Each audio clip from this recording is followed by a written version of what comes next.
Titipangin natin siya para pare-pare. Wow, pare-parehas ah.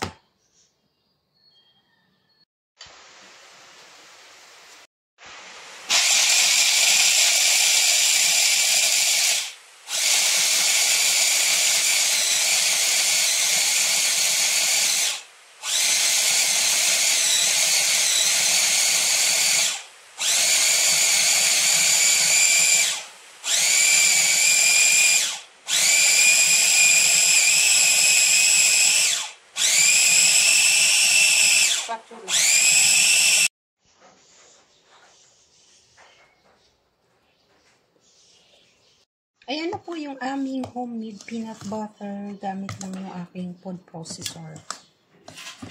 Gusto ko sa peanut butter yung parang may buo-buo kapag kinain para may crunchy-crunchy.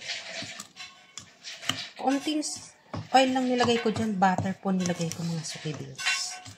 Healthy po ang aming peanut butter. Hindi katamisan po. Butter lang ang nilagay ko, hindi oil. Para healthy pa rin yung ating peanut butter. Ito na po to yung ating, ulitin mo.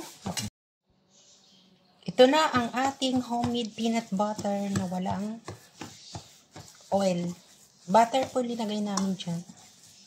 Ayan o, hindi siya malangis. Puro butter na nilagay namin.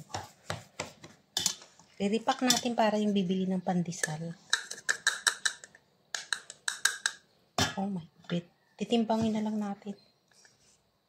Dito natin ilalagay lang sa mga para yakang-yaka lang ng mga customer.